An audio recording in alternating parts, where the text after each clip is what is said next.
बिस्मिल्लाहिर्रहमानिर्रहीम। अस्सलाम वालेकुम डियर स्टूडेंट्स। उम्मीद करता हूँ सब लोग ठीक ठाक होंगे, मौज मस्तियों में होंगे, अपनी ज़िंदगी को खूब एंजॉय कर रहे होंगे। इस वीडियो में हम पढ़ने वाले हैं characteristics of organic compounds. Organic compounds के कई ज़्यादा जनरल कैरेक्टरिस्टिक्स हैं। इस वीडियो में हम ऑर्गेनिक कंपाउंड्स के इंपॉर्टेंट कैरेक्टरिस्टिक्स पढ़ने वाले हैं। शुरू करते हैं इसकी कंपोजिशन से। सबसे जो पहला इसका कैरेक्टरिस्टिक्स है वो it is composition. Organic compounds are basically composed of carbon and hydrogen. That is why we call the study of hydrocarbons and their derivatives are called organic chemistry, and in organic chemistry we study organic compounds. So organic compounds के जो main constituents हैं वो carbon और hydrogen हैं, लेकिन इसके साथ साथ इनमें oxygen, other elements like oxygen, nitrogen, sulphur, phosphorus, halogens के साथ क्लोरीन, फ्लोरीन, ब्रोमीन, आयोडीन, एस्टेटिन, इनके साथ भी अटैच हो सकता है। फॉर एग्जाम्पल मैं देता हूँ आपको अल्कोहल की CH3OH, इसमें ऑक्सीजन के साथ अटैच है। CH3Cl, इसमें हैलोजेंस के साथ अटैच है। सो ऑर्गेनिक कंपाउंड की जो कंपोजिशन है वो मेनली कार्बन और हाइड्रोजन की है, लेकिन इसके साथ और भी एलिमेंट्स इसके साथ अटैच हो सकते हैं, such is oxygen, nitrogen, sulphur, phosphorus and halogens. अच्छा, कंपोजिशन इसकी हो गई। इसकी सेकंड कैरेक्टरिस्टिक्स की तरफ आते हैं। Second characteristic is it's covalent nature. इसका कोवेलेंट नेचर होता है। एक होता है आयनिक नेचर, एक होता है कोवेलेंट नेचर। आयनिक नेचर में, आयनिक कंपाउंड्स में हमारे पास कंप्लीट ट्रांसफर ऑफ इलेक्ट्रॉन होता है, लेकिन ऑर्गेनिक कंपाउंड्स हमारे पास कोवेलेंट कंपाउंड्स हैं। इसमें कोवेलेंट नेचर होता है हमारे पास, इसमें कंप्लीट ट्रांसफर ऑफ इलेक्ट्रॉन नहीं होता बल्कि म्यूचुअल शेयरिंग ऑफ इलेक्ट्रॉन होती है। देखिए, कार्बन और हाइड्रोजन की मिसाल मैं आपको देता हूं ना, ये इसके मेनली हमारे पास कार्बन हाइड्रोजन के साथ अटैच हुआ होता है ऑर्गेनिक कंपाउंड्स में।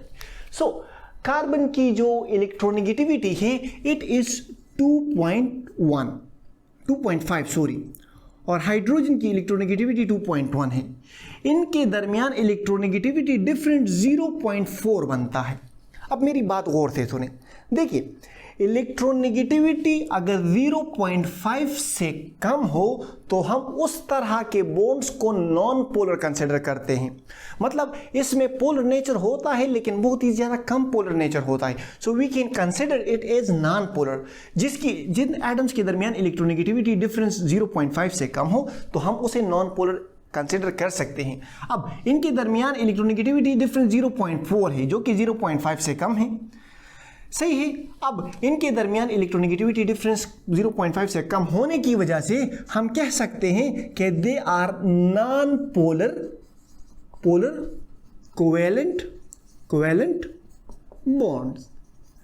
पोलर मतलब ये कि यहां पर हम पार्शियल पॉजिटिव और पार्शियल नेगेटिव पोल ना भी लिखे तो कोई मसला नहीं है। इनके दरमियान जो है इतना चार्ज डिफरेंस नहीं है। ये शेड पेयर ऑफ इलेक्ट्रॉन बिल्कुल बस दरमियान में ही होंगे, ना इसकी तरफ ज़्यादा अट्रैक्ट होंगे ना उसकी तरफ। दोनों के पास बस बराबर ही की ताकत है जो इस शेड पेयर ऑफ इलेक्ट्रॉन को खींच रही है। सो पार्शियल पॉजिटिव चार्ज ना इस पर आएगा, ना पार्शियल नेगेटिव चार्ज इस पर आएगा। इलेक्ट्रोनेगेटिविटी डिफरेंस कम होने की वजह से हम कह सकते हैं कि they are non polar and there is a mutual sharing of electron, so we can say that they are non polar covalent bonds. Nature of bonding इसमें ये सी होती है कि they are non polar covalent bond. अच्छा, अब आते हैं इसके थर्ड प्रॉपर्टी की तरफ, जो कि है solubility. What is solubility? Solubility is the ability of a solute to be dissolve in solvent. जब हम कोई सॉल्यूट लेते हैं, उसे किसी सॉल्वेंट में डिसॉल्व करते हैं तो उसे हम सोल्युबिलिटी कहते हैं। अच्छा, देखिए, हमारे पास हमने यहां पे पढ़ा कि जो ऑर्गेनिक कंपाउंड्स होते हैं दे आर नॉन पोलर। हमारे पास एक रूल है कि लाइक डिसॉल्व लाइक। इसका मतलब यह है कि polar solutes are dissolved in polar solvent and non polar solutes are dissolved in non polar solvents. समझाता हूं किस तरह। जो पोलर सॉल्यूट्स हैं, NaCl हो गया, HCl हो गया, इसमें पार्शियल पॉजिटिव और पार्शियल नेगेटिव बॉन्ड्स पोल्स बनते हैं। ये HCl हमारे पास पोलर कोवेलेंट कंपाउंड है, H plus and Cl minus, सही है। अच्छा, this is a polar covalent compound. So HCl हमारे पास एक पोलर कोवेलेंट कंपाउंड है। Polar solutes are dissolve in polar solvents. अब ये पोलर सॉल्यूट है, ये हमारे पास वाटर में डिजोल्व हो सकता है। Water is also a polar solvent, partial positive, partial negative. Polar solutes can be dissolved in polar solvents, and non-polar solutes such as organic compounds. Methane is a non-polar. Methane का जो structure है वो इस तरह है। It is an example of organic compound. So जो methane है it is a non-polar. So it will dissolve in non-polar solvents. It will dissolve in non-polar solvents like benzene. Example हो गए बेंजीन, कार्बन टेट्राक्लोराइड CCl4। ये हमारे पास हम in short हमारा सब बहस करने का मतलब ये है कि ऑर्गेनिक कंपाउंड की जो सोल्युबिलिटी है it will be more in non polar solvents. Organic compounds हमारे पास नॉन पोलर होते हैं तो it will be dissolve in non polar solvent. However इनकी जो सोल्युबिलिटी है polar solvent such as water में, सो वाटर में ये स्लाइटली डिजोल्व होंगे या इनसोल्युबल होंगे। कुछ कंपाउंड वाटर में स्लाइटली डिजोल्व होंगे और कुछ ऑर्गेनिक कंपाउंड्स वाटर में बिल्कुल डिजोल्व नहीं होंगे, सही है। सो the solubility of organic compound is that they are non-polar, so they will be dissolved in non-polar solvents such as benzene and carbon tetrachloride। ये इसकी solubility हो गई। अब आते हैं इसके और प्रॉपर्टी की तरफ जो कि है लो melting point and boiling point. इसका मेल्टिंग पॉइंट और बॉइलिंग पॉइंट लो होता है। इसकी वजह क्या है? इसकी मेन वजह है because they have week intermolecular force. इनके दरमियान इंटरमोलिक्यूलर फोर्स कम होता है। यही वजह होती है कि ये आसानी से एक दूसरे से जुदा हो सकते हैं and they can easily be boiled, evaporated and can easily be melted. So that is why their melting point and boiling point is low. देखो वाटर में हमारे पास पोलर बॉन्ड्स पोलर होता है, वाटर में हमारे पास पोलर होता है। ऑक्सीजन हाई इलेक्ट्रोनेगेटिव एटम्स के साथ, hydrogen high electronegative atom oxygen के साथ अटैच हुआ होता है। इस पर पार्शियल नेगेटिव चार्ज होता है, इस पर पार्शियल पॉजिटिव, इस पर। अब ये एक मॉलिक्यूल ऑफ वाटर हो गया, सही है। अब यहाँ पर दूसरा वाटर का मॉलिक्यूल है, ये ऑक्सीजन हो गया, इसका पार्शियल नेगेटिव, ये हाइड्रोजन इसका पार्शियल पॉजिटिव, ये हाइड्रोजन इसका पार्शियल पॉजिटिव। अब ये नेगेटिव चार्ज इस पॉजिटिव की तरफ अट्रैक्ट होगा, इसको हम कहते हैं hydrogen bonding. Non polar compounds में जो हमारे पास नॉन पोलर कंपाउंड्स होते हैं इनमें इनके मॉलिक्यूल्स के दरमियान फोर्स ऑफ अट्रैक्शन ज़्यादा होती है। इस पर partial positive partial negative and एक मॉलिक्यूल का पार्शियल नेगेटिव इन दूसरे मॉलिक्यूल के पार्शियल पॉजिटिव इनको अट्रैक्ट करेगा, जिसकी वजह से ये मॉलिक्यूल्स एक दूसरे के साथ टाइटली बॉन्डेड होंगे।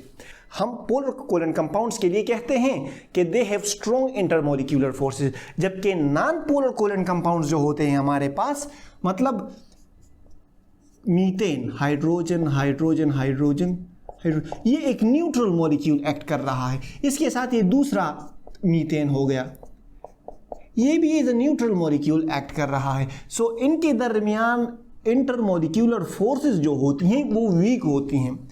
इनके दरमियान इंटरमॉलिक्यूलर फोर्सेस वीक होने की वजह से ये मॉलिक्यूल्स एक दूसरे से आसानी से सेपरेट हो सकते हैं। So we can say that they have weak intermolecular forces. Because of their weak intermolecular forces non polar covalent compounds have low melting point and boiling point. Benzene की मैं अगर आपको एग्जांपल दूं तो बेंजीन का मेल्टिंग पॉइंट हमारे पास 5.5 है और इसका बॉइलिंग पॉइंट जो है वो 80.1 है, 180.1 है। यस, अच्छा 80.1 होगा, हाँ 80.1 डिग्री सेंटीग्रेड है, सही है।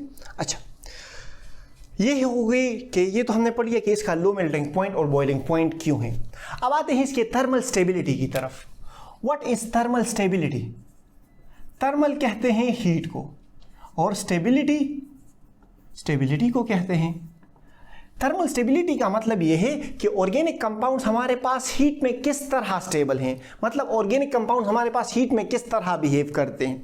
तो देखिए, organic compounds are thermally unstable. मैंने आपको बताया ना कि इनके दरमियान इंटरमोलिक्यूलर फोर्सेस इतनी ज़्यादा नहीं होती, इंट्रामोलिक्यूलर फोर्सेस भी इनके दरमियान ज़्यादा नहीं होती, मतलब मॉलिक्यूल जो एक दूसरे के साथ बॉन्डेड है वो भी इतने स्ट्रांगली बॉन्डेड नहीं होते।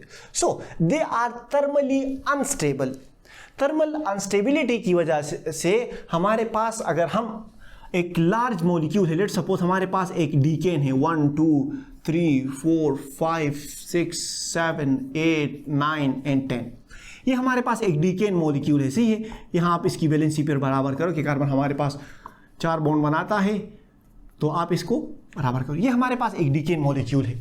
इस मॉलिक्यूल को अगर हम हीट देंगे तो ये मॉलिक्यूल थर्मली अनस्टेबल है, ये ब्रेक हो जाएगा। ये लेट्स सपोज यहाँ पे ब्रेक हो गया, तो ये हमारे पास क्या दे देगा, ये हमारे पास 1 2 3 4 5 6 7, ये हमारे पास दे देगा हेक्सेन हेप्टेन दे देगा, और हेप्टेन 7 को कहते हैं ना हेप्टेन, और 1 2 3 यहाँ पर एक हाइड्रोजन यहाँ पे शिफ्ट होगा, हमने हेप्टेन लिख लिया यहाँ पे, तो हमारे पास मीथेन ईथेन प्रोपीन हमारे पास बन जाएगा।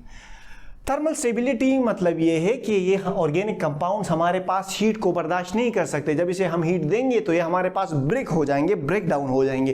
ये यहाँ पे मैंने आपको एग्जांपल दी, ऑक्टेन को हमने हीट दी तो हमने हेप्टेन बना लिया और प्रोपीन बना लिया। हमने यहाँ पे पढ़ा कि ये जो क्रैकिंग है इट इज़ यूजफुल। ये इसलिए यूजफुल है क्योंकि जब हम पेट्रोलियम की क्रैकिंग करते हैं, पेट्रोलियम की जब हम क्रैकिंग करते हैं तो हमारे पास जो डीजल ऑयल है, डीजल ऑयल, पेट्रोल, जो हमारे पास कोक है, हमारे पास जो और नेचुरल गैस वगैरह जो हम घरों में यूज़ करते हैं, मीथेन, प्रोपेन, ईथेन वगैरह हमारे पास प्रोड्यूस होते हैं इसके क्रैकिंग की वजह से, और ये हमारे पास काफ़ी यूज़फुल होते हैं। It is a modern days fuel. ये हमारे पास मॉडर्न डे फ्यूल है। ये जो ऑयल वगैरह और गैस वगैरह है ये हम मॉडर्न डेज में डिफरेंट पर्पज़ के लिए यूज़ करते हैं, गाड़ियाँ चलाने के लिए, घर में चूल्हा जलाने के लिए वगैरह वगैरह।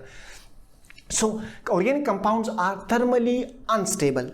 और इसकी एक और प्रॉपर्टी है inflammation. It is inflammable. Inflammation इसकी एक और प्रॉपर्टी है,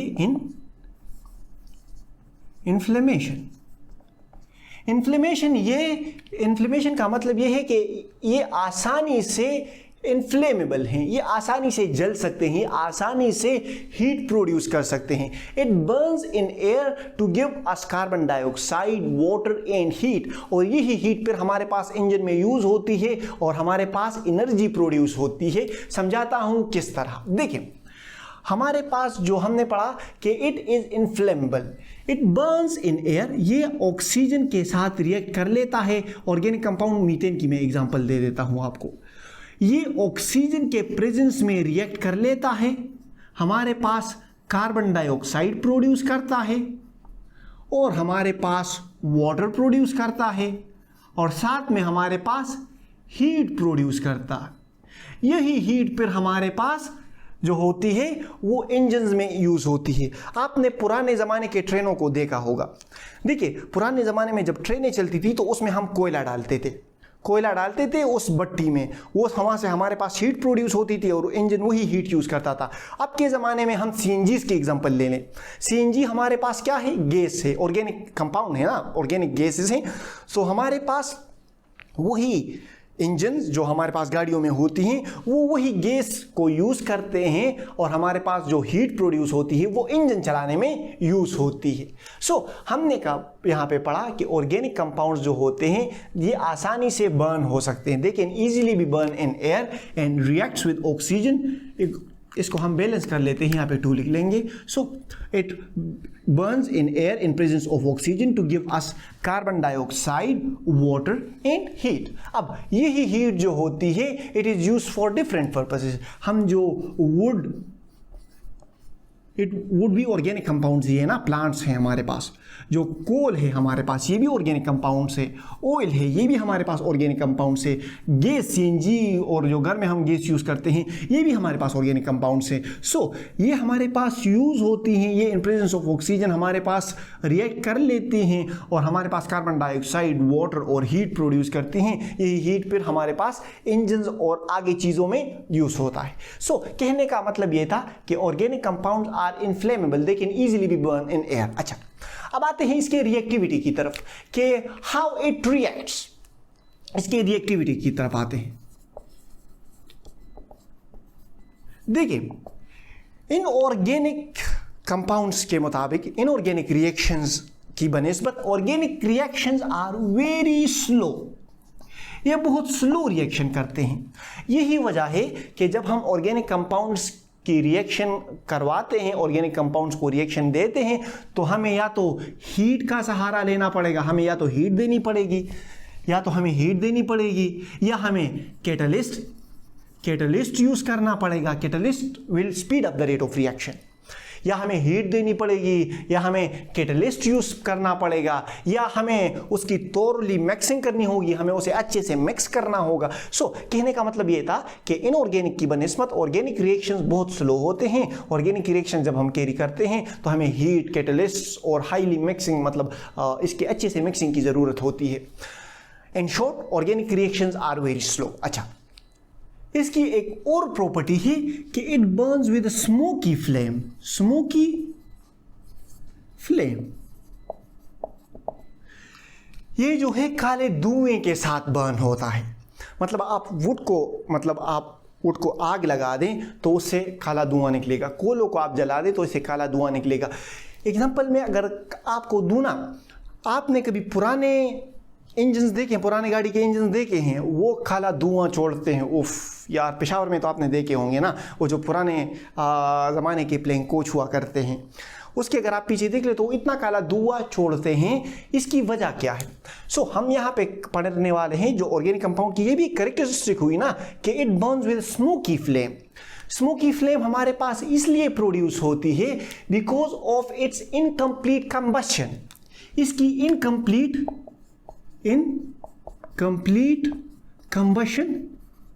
कंबशन होती है। देखिए इंजन हमारे पास पुराने हुए होते हैं, जो पुराने गाड़ियों के पुराने इंजन्स होते हैं जिसको ट्यूनिंग म्यूनिंग नहीं की होती हमने, तो वो हमारे पास स्मोकी फ्लेम प्रोड्यूस करते हैं। ये काला धुआं इसलिए छोड़ते हैं because of its incomplete combustion. Complete combustion हमारे पास नहीं होती। यहाँ कार्बन डाइऑक्साइड की जगह हमारे पास या तो कार्बन प्रोड्यूस होता है या कार्बन मोनोऑक्साइड प्रोड्यूस होता है, और carbon monoxide is quite harmful. ये सेहत के लिए काफ़ी मुज़र है, ये आपको मार भी सकता है।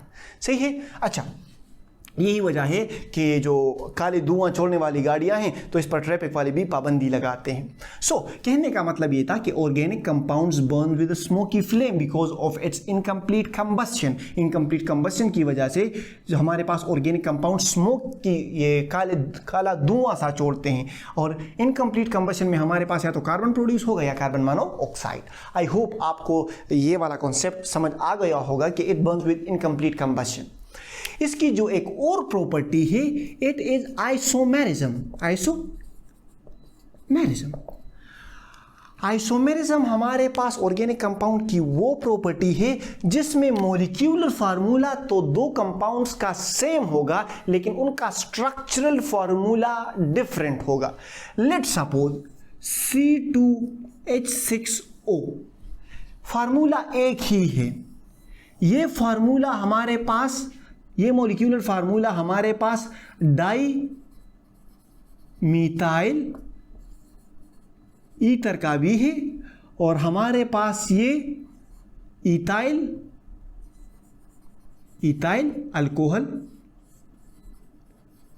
का भी है। समझाता हूं किस तरह। डाई मीथाइल ईथर का स्ट्रक्चर इस तरह है, सही है, और इथाइल अल्कोहल C3H2OH। सो इन दोनों का फार्मूला एक ही है, C2H6O।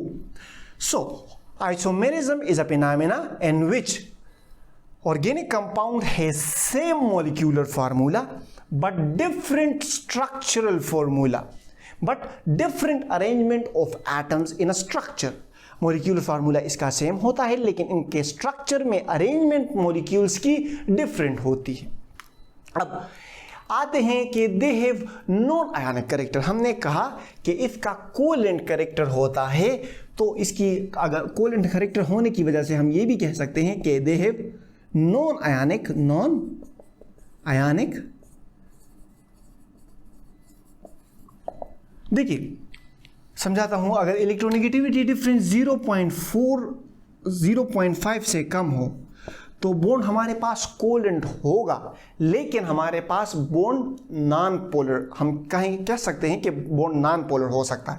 अब अगर इलेक्ट्रोनेगेटिविटी 0.5 से लेके 1.7 तक आ जाए, हम कह सकते हैं 0.5 से लेके 1.7 तक भी बॉन्ड कोवेलेंट होगा, ये कोवेलेंट बॉन्ड होगा, लेकिन it will B polar covalent bond. अब अगर इलेक्ट्रोनेगेटिविटी 1.7 से जो है 2 तक डिफरेंस हो तो हम कहेंगे कि बॉन्ड आयनिक कैरेक्टर शो कर रहा है, बॉन्ड में आयनिक कैरेक्टर डोमिनेंट है। 2 से फिर जब हम आगे जाएंगे तो हम कहेंगे कि बॉन्ड बिल्कुल मुकम्मल तौर पर आयनिक है। हम कह सकते हैं कि ये जो आयनिक कैरेक्टर है ये हमारे पास इलेक्ट्रोनेगेटिविटी जब 1.7 से ज़्यादा हो तब हमारे पास ये आयनिक कैरेक्टर शो होता है। हमारे पास ऑर्गेनिक कंपाउंड में तो इलेक्ट्रोनेगेटिविटी डिफरेंस मेनली तो 0.5 से कम आ रहा है ना, इट इज़ हाईली कोवेलेंट, इसमें आयनिक कैरेक्टर नहीं है। अगर आपको इसका सिंपल सा आंसर लिखना है तो आप ये लिख लें कि the electronegativity difference between carbon and hydrogen is 0.4 which is less than 0.5, so we can say that the covalent bond is non polar covalent bond. Because of presence of non-polar covalent bond, we can say that the bond has no ionic character. I hope मैंने आपको इस non ionic character का जो है वो फलसफा मुकम्मल clear कर दिया होगा। अब आते हैं इसके इलेक्ट्रिकल कंडक्टिविटी की तरफ। इलेक्ट्रिकल कंडक्टिविटी, देखिए इलेक्ट्रिकल कंडक्टिविटी हमारे पास हमारे इलेक्ट्रिकल कंडक्शन हमारे पास क्या है? The flow of charge is called current. जब हमारे पास चार्ज की फ्लो होती है तो हम कहते हैं कि हमारे पास करंट फ्लो हो रहा है, in the flow of current is called electricity. Current के फ्लो को ही हम बिजली कहते हैं ना, इलेक्ट्रिसिटी कहते हैं। अब इलेक्ट्रिकल कंडक्टिविटी इसकी हम पढ़ते हैं। देखिए आयनिक कंपाउंड्स हमारे पास जब सॉल्यूशन फॉर्म में जाते हैं तो वो आयंस में कन्वर्ट हो जाते हैं, Na+ आयन में कन्वर्ट हो जाता है। ये NaCl हमारे पास फ्यूज स्टेट में था तो ये Na+ में कन्वर्ट हो गया और Cl- आयन में कन्वर्ट हो गया। ये हमारे पास सॉल्यूशन फॉर्म में आ गया। ये इसका फ्यूज्ड फॉर्म था और ये इसका सॉल्यूशन फॉर्म था। अब ये फ्यूज फॉर्म में तो इलेक्ट्रिसिटी कंडक्ट नहीं कर रहा क्योंकि इस पर कोई चार्ज नहीं है, लेकिन सॉल्यूशन फॉर्म में आयनिक कंपाउंड्स इलेक्ट्रिसिटी कंडक्ट करते हैं because the flow of charge is called current. जब हम करंट प्रोड्यूस करते हैं तो Na+ आयन एक तरफ चले जाना शुरू हो जाते हैं, Cl- आयन दूसरी तरफ चलना शुरू हो जाते हैं और इस आयंस के फ्लो की वजह से हमारे पास करंट प्रोड्यूस होता है। So we can say that electrical conduction started. Okay, अब जो हमारे पास ऑर्गेनिक कंपाउंड्स होते हैं, मीथेन, इसमें तो हमारे पास पोलर कंपाउंड्स है नहीं, सही है। ये जब हम सॉल्यूशन फॉर्म में भी इसको अगर हम सॉल्यूशन फॉर्म में भी लेके चले जाएं, ये इसका फ्यूज सेट है, लेकिन अगर इसे हम सॉल्यूशन फॉर्म में भी लेके चले जाएं तो सॉल्यूशन फॉर्म में भी ये एज अ मॉलिक्यूल एक्ट करेगा। ये अगर डिपेंड्स ऑन कंडीशन ये CH3- और H+ आयन में कन्वर्ट नहीं होगा, ये सॉल्यूशन में भी मॉलिक्यूलर फॉर्म में एग्जिस्ट करेगा। ये यहाँ पे भी इस पर कोई चार्ज नहीं है और सॉल्यूशन फॉर्म में भी इस पर कोई चार्ज नहीं है। It is a non polar compound and dissolve in non polar solvent. हम कह सकते हैं fuse state and solution form दोनों में हमारे पास पुअर कंडक्टर है। अच्छा, अब इसके लास्ट प्रॉपर्टी की तरफ आते हैं which is similarity in behaviour. Organic compounds में हमारे पास कुछ कंपाउंड्स ऐसे हैं जो सिमिलर बिहेवियर को शो करते हैं। किस तरह समझाता हूं आपको, देखिए मैं आपको मिथानॉल की एग्जांपल दे देता हूं CH3OH और इथेनॉल CH3CH2OH। सो इनका फंक्शनल ग्रुप सेम होने की वजह से, because of there same functional group, same